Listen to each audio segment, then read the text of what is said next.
తిరుపతి కలెక్టరేట్లో model counting సెంటర్ను అధికారులు ప్రత్యేకంగా ఏర్పాటు చేశారు. కౌంటింగ్ ప్రక్రియపై సిబ్బందికి అవగాహన కల్పించే ప్రయత్నం చేశారు. ప్రస్తుతం తిరుపతి పద్మావతి మహిళా యూనివర్సిటీ స్ట్రాంగ్ రూమ్ సమీపంలో కౌంటింగ్ కేంద్రాలు కూడా ఈ తరహాలోనే ఉంటాయని, అక్కడ ఎలా విధులు నిర్వర్తించాలనే దానిపై తర్ఫీదు ఇచ్చారు. తిరుపతి కలెక్టరేట్లో ఏర్పాటు చేసిన నమూనా మోడల్ కౌంటింగ్ సెంటర్కు సంబంధించి మరింత సమాచారాన్ని మా ప్రతినిధి విజయమూర్తి అందిస్తారు. తిరుపతి జిల్లాలో కౌంటింగ్ సంబంధించి శ్రీ పద్మావతి మహిళా యూనివర్సిటీలో స్ట్రాంగ్ రూమ్ల వద్ద కౌంటింగ్ సంబంధించి ఏర్పాట్లు ఏ విధంగా ఉంటాయనేది తిరుపతి కలెక్టరేట్లో నమూనా కౌంటింగ్ కేంద్రాన్ని ఏర్పాటు చేశారు. దానిలో భాగంగానే ప్రస్తుతం మనం తిరుపతి కలెక్టరేట్లో ఉన్నటువంటి కౌంటింగ్ హాల్ వద్ద మనం ఉన్నాం. మోడల్ కౌంటింగ్ సెంటర్ని ఇక్కడ ఏర్పాటు చేశారు. ఒక అసెంబ్లీ కాన్స్టిట్యున్సీకి సంబంధించి ఎన్ని రౌండ్లలో కౌంటింగ్ ప్రక్రియ చేపడతారనే అంశానికి సంబంధించి తిరుపతి జిల్లాలో ఏర్పాటు చేసినటువంటి కౌంటింగ్ కేంద్రాలు ఏ విధంగా ఉంటాయనేది ఇక్కడ మనకి నమూనా కౌంటింగ్ హాల్ అనేది ఏర్పాటు చేశారు. ప్రస్తుతం మనం చూస్తూ ఉన్నాం తిరుపతి జిల్లాకు సంబంధించి తిరుపతి అసెంబ్లీ కాన్స్టిట్యున్సీకి సంబంధించినటువంటి table number 1, table number 2, table number 3, table number 4 దీనికి సంబంధించినటువంటి ఏ పోలింగ్ బూత్ నెంబర్ నుంచి ఇక్కడికి వస్తాయనేది ఇక్కడ స్పష్టంగా చేయడం జరిగింది. ప్రస్తుతం మనం చూడొచ్చు ఈ యొక్క అసెంబ్లీ కాన్స్టిట్యున్సీకి సంబంధించి రౌండ్స్ వారీగా ఈ యొక్క డివిజన్ అనేది ఉంటుంది.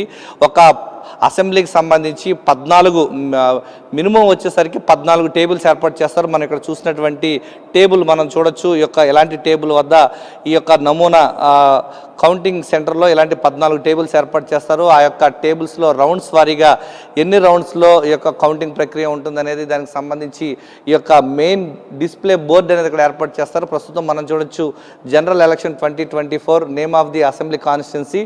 ఆ అసెంబ్లీ ఏదైతే ఉందో దానికి సంబంధించినటువంటి పేరు అక్కడ మెన్షన్ చేస్తారు. ప్రస్తుతం ఇక్కడ చూసిన విధంగానే కౌంటింగ్ హాల్లో ఇలాంటి డిస్ప్లే అనేది ఉంటుంది. ప్రస్తుతం మనం చూడొచ్చు ఈ యొక్క 14 టేబుల్స్లో ఆయా పోలింగ్ బూత్లకు సంబంధించి ఒక అసెంబ్లీ ఫర్ ఎగ్జాంపుల్ తిరుపతి అసెంబ్లీకి సంబంధించి మొత్తం 14 రౌండ్లు టేబుల్స్ ఏర్పాటు చేశారు. 20 రౌండ్స్లో ఫలితం తేలబోతుంది.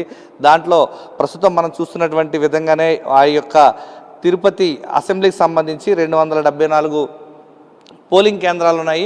ఒక్కొక్క టేబుల్కి ఏ టేబుల్ వద్దకు ఏ పోలింగ్ కేంద్రం నుంచి వచ్చిన ఈవీఎం వస్తుందనేది కూడా ఇక్కడ ప్రత్యేకంగా మెన్షన్ చేయడం జరుగుతుంది. పార్లమెంట్ ఇది అసెంబ్లీకి సంబంధించి 14 రౌండ్లలో ఈ యొక్క నమూనా కౌంటింగ్ సెంటర్ ఏర్పాటు చేస్తే అవతల వైపున ఏదైతే పార్లమెంట్కి సంబంధించినటువంటి 15 రౌండ్లలో ఈ యొక్క ఫలితాలు తెలిసే విధంగా పక్కనే ఉన్నటువంటి పార్లమెంట్ నమూనా కౌంటింగ్ సెంటర్ని అక్కడ ఏర్పాటు చేస్తున్నారు. మొదటిగా పోస్టల్ బ్యాలెట్కి సంబంధించినటువంటి కౌంటింగ్ ప్రక్రియ అనేది జరుగుతూ ఉంటుంది. ఈ విధంగా వచ్చే నెల 4వ తారీఖున కౌంటింగ్ సంబంధించి ఏర్పాట్లు అనేవి ఈ యొక్క ప్రాంతంలో ఏ విధంగా ఉండబోతుంది, ఇన్సైడ్ ఏ విధంగా ఈసీ నామ్స్ ప్రకారం ఇచ్చినటువంటి నిబంధనల మేరకే ఈ యొక్క టేబుల్స్ అరేంజ్మెంట్స్ అనేవి ఉంటాయి. దానికి అనుగుణంగానే తిరుపతి జిల్లా ఎన్నికల అధికారి ప్రవీణ్ కుమార్ ఈ యొక్క ఏర్పాట్లన్నీ కూడా ప్రత్యక్షంగా పరిశీలించారు. దానిలో భాగంగానే మనకి ఇక్కడ చూసినటువంటి నమూనా కౌంటింగ్ హాల్ వద్ద మనం ప్రస్తుతం ఉన్నాం. తిరుపతి జిల్లాలో మిగిలినటువంటి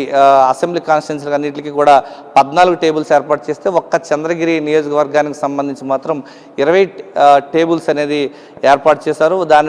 దాని యొక్క ఆధారంగానే కౌంటింగ్ ప్రక్రియ అనేది ప్రారంభమవుతుంది. ప్రధానంగా నమూనా కౌంటింగ్ సెంటర్ను ఏర్పాటు చేయడం ద్వారా వచ్చేటువంటి అభ్యర్థులకు, పోటీలో ఉన్నటువంటి అభ్యర్థులతో పాటు ఏజెంట్లకు ముందస్తుగానే అవగాహన కల్పిస్తున్నారు. ప్రధానంగా కౌంటింగ్ కేంద్రం వద్ద ఏదైతే స్ట్రాంగ్ రూము తిరుపతి మహిళా యూనివర్సిటీలో ఏదైతే ఉందో ఈ విధంగానే ఆ యొక్క మహిళా యూనివర్సిటీలో కౌంటింగ్ సెంటర్ వద్ద నమూనా కౌంటింగ్ సెంటర్స్ ఎలా ఏర్పాటు చేస్తారో same as it is away counting ఇదే తరహాలో ఏర్పాట్లు చేస్తామని చెప్పి జిల్లా ఎన్నికల అధికారి చెప్తున్నారు. దానికి అనుగుణంగానే పోలింగ్ ఏజెంట్లు కానీ అభ్యర్థులు కానీ వారంతా కూడా మసులుకోవాలి. దానికి అనుగుణంగానే వారికి సంపూర్ణంగా సహకరించాలని చెప్పేసి వారు చెప్తున్నారు. కెమెరామెన్ శ్రీకాంత్తో విజయమూర్తి, సాక్షి టీవీ, తిరుపతి కలెక్టరేట్ నుంచి.